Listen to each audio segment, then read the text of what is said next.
저는 근데 그 이 장면도 좀 되게 눈이 많이 갔어요. 그 저녁 식사 시간인데 엄마가 대학교 졸업식에 가게를 쉬고 간다고 말을 해요. 그리고 그때 지영이는 취업도 안 되고 안 간다 뭐 이렇게 말을 하는데 이때 아버지가 졸업하고 시집이나 가라 이런 얘기를 하거든요. 그렇죠. 근데 보통 예상대로면 혹은 뭐 그러면 다들 그냥 또 아빠가 저런 애 말씀하시네 이러고 말 것 같은데 여기서 어머니가 한 방 날립니다. 나대! 막 나대! 막 이러면서 말씀하시거든요. 이 장면은 어떻게 좀 통쾌하셨나요? 통쾌했죠. 통쾌했죠. 이건 사실은 저는 개인적으로 자기 남편한테 날리는 말이라고 생각을 하고 있습니다. 그렇죠. 오래 오늘 했잖아요. 수십 년 동안. 남편한테 네. 날리는 그죠, 말 그죠. 맞죠. 예. 그러면서 이제 자기 남편도 그걸 듣고서 좀 깨닫는 게 있다라고 이제 생각을 하면서 그 분위기가 이제 약간 부드러워지잖아요. 그래서 저는 재밌었어요. 네. 좀 재밌게 봤고. 네. 저도 뭐 비슷한 의견이긴 한데 딱 그 한 방이 이제 너희 세대는 우리 때랑 다르게 살았대 라는 거를 이제 뭔가 만인에게 공표한 그런 맞아. 사인이 아닐까. 그리고 여기서 또 시댁과 친정의 입장이 조금 갈리는 그런 장면도 나와요. 이 시어머니가 서울에 와서 아들인 공유를 만나게 되는데 그때 이 공유 씨가 지영이 병 걸린 사실을 말하게 됩니다. 그리고 이후에 지영이 시어머니와 통화 중에 취업 사실을 말하면서 남편이 이제 본인 때문에 어떻게 보면 육아를 위해서 육아휴직을 하기로 했다 이렇게 말을 하는데 시어머니가 굉장히 화가 나죠. 그리고 친정어머니에게 전화를 해서 일하는 상황에 대한 문제 그리고 신병 현상을 말하게 되는데 여기서 좀 입장들이 막 입체적으로 나타나는 것 같아요. 그렇죠. 그 영화 안에서 여러분들이 보신 시어머니와 친정어머니 입장 차이 어떻게 생각하세요? 이것은 약간 시어머니와 친정어머니 입장 차이는 두 번째 문제고요. 첫 번째는 남아 선호 사상, 가부장적 이거 그리고 예전에는 이제 아들이 최고, 딸만 있으면 무조건 아들 하나는 있어야 된다. 그래서 아들 낳을 때까지 딸 있는 집은 무조건 아들 낳고 있어. 딸 이걸 먼저 얘기하고 넘어가야 되지 않을까 싶은 생각이 그렇죠. 들어요. 그래서 근데 약간 그 세대잖아요. 그렇죠. 그래서 네. 먼저 제 말씀을 친구, 여쭤보고 제 친구 중에는 넘어가면, 네. 딸 7공주 8번째 아들 낳은 친구도 있어요. 와. 예전에는 사실 그런 경우가 많았어요. 맞아요. 아들을 얻기 위해서 뭐 5명, 6명, 7명까지 딸을 낳고 7번째, 8번째 아들을 낳은 경우도 굉장히 많아요. 그러니까 예전 같으면 예를 들어 너 뭐 형제가 어떻게 돼 이랬을 때 이남 일남 이녀야라고 하면 누나 2명이야 뭐 자연스럽게 약간 그런 얘기가 됐었는데 맞아. 요즘에는 구성원으로 말해도 누가 누나가 있는지 여동생이 있는지 좀 구분이 안 될 때도 많아요. 그러니까 우리가 영화 속에서도 보면 사실 문득문득 화가 나기도 하고 하지만 금방 우리가 방금 얘기했듯이 근데 사실 입장이 이게 내 입장이냐 아니면 다른 제3자의 입장에 따라서 많이 다른 것 같아요. 그러니까 내가 시어머니의 입장, 주관적인 관점에서의 나머지의 가족 관계와 또 내가 반대인, 그러니까 내 딸을 둔 엄마의 입장으로서 본 입장은 완전히 다를 것 같거든요, 사실은. 우리가 봤을 때, 저쪽은 너무 심해, 나빠, 왜 저럴까 하지만 그 입장이 우리가 될 수도 있잖아요. 그렇죠. 될 수도 있죠. 그렇지만 제 입장을 그렇게 될 수도 있다라고 생각하려 한 몇십 년은 이제 상상해보고 얘기를 해봐야 되니까 우선 그 어머니를 생각하면서 얘기를 해보자면 공유의 어머니다. 네, 공유의 만약에. 어머니다 혹은 지영이의 어머니다. 지영이의 어머니를 생각해보자면 오빠들을 굉장히 뒷바라지하면서 자기가 되고 싶었던 것을 포기하고 그러니까 남아 선호 사상의 중심에서 있던 그렇죠. 인물이에요. 맞아요. 그리고 시어머니는 정말 그냥 그 인물이고요.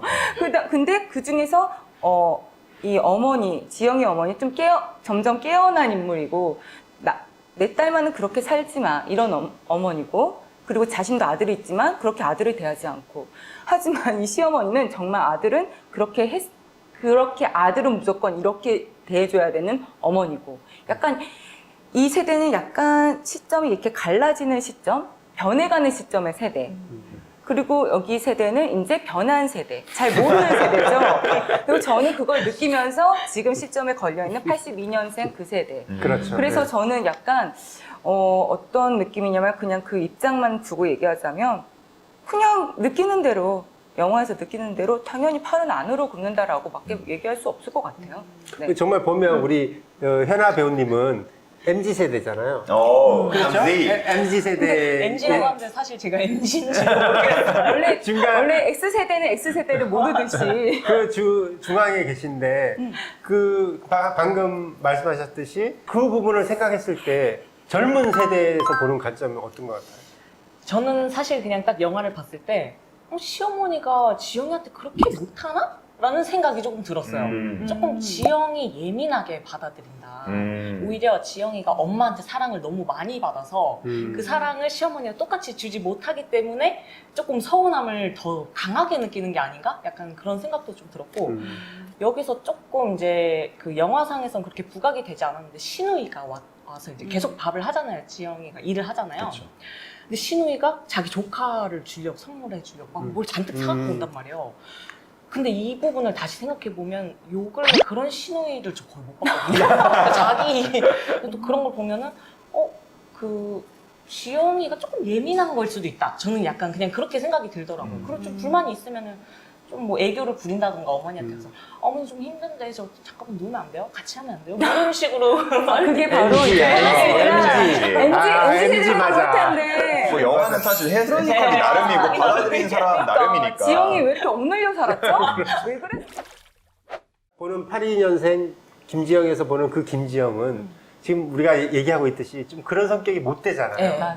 너무 아이 때문에 힘들고 또 직장을 가고 싶으나 뭐 여러 가지 사정상 못 가니까 그걸 이렇게 발산하지 못하고 지금 엄마 말만 대로 나댔으면 될 텐데 성격상 나대지를 못하니까 더 이렇게 눌려서 병이 된 게 아니에요. 그럼 갑자기 궁금하네요. 그 얘기하시니까. 여기서 극 중에서 지영의 언니로 나오는 인물은 사실 좀 어떻게 보면 세요. 그렇죠. 할 말 다 할 것 같고.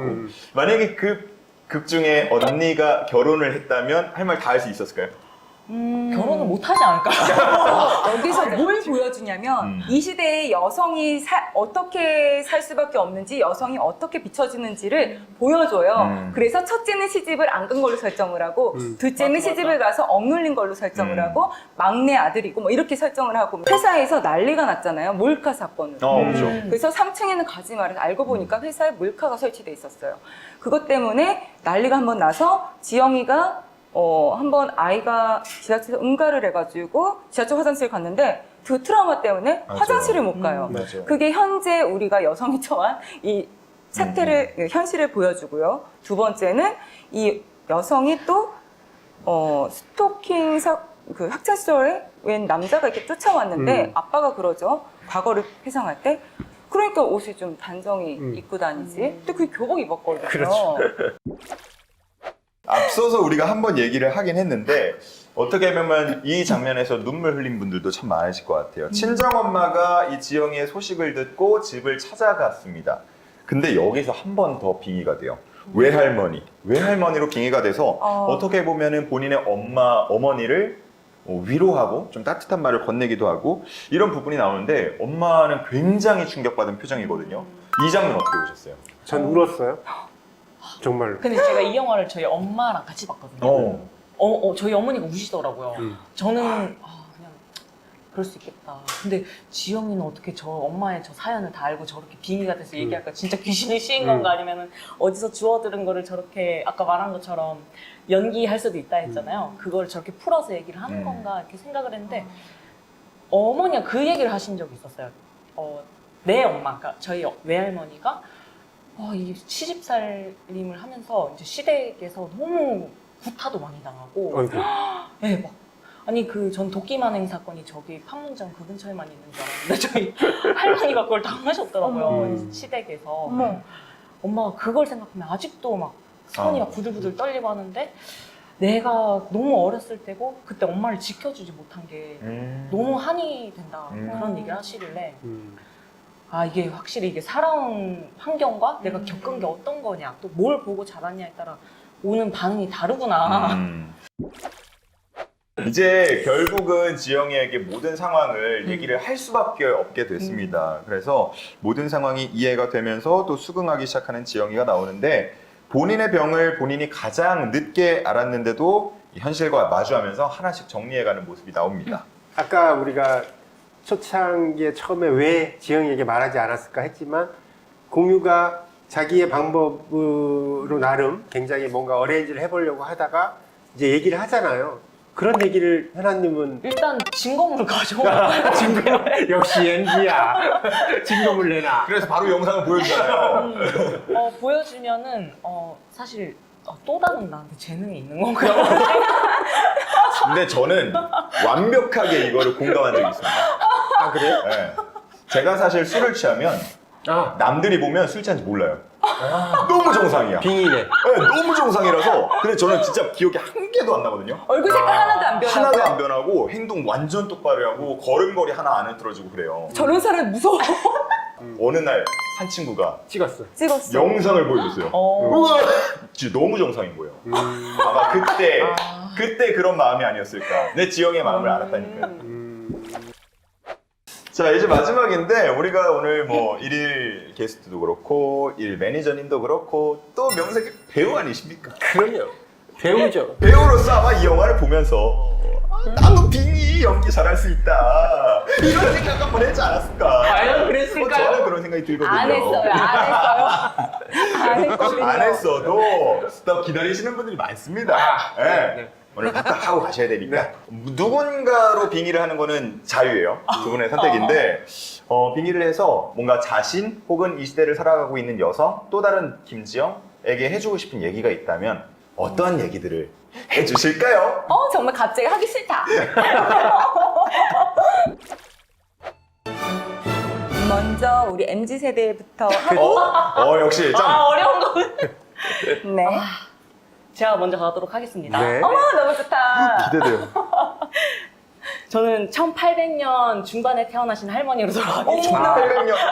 야 1800년 중반에 태어나신 할머니. 네. 오, 빙의한다. 나 때는 말이야, 응? 시집간 다음에 죽을 때까지 허리를 펴본 적이 없어. 관짝 들어갈 때도 허리가 굽어서 들어갔다고. 야, 이년아, 그게 그렇게 힘들어? 그렇게 화가 나면 주먹으로 그냥 한 대 쳐버려, 시어머니를. 어? 나 다시 태어나면은 나도 한 대 쳐버리려고. 힘내!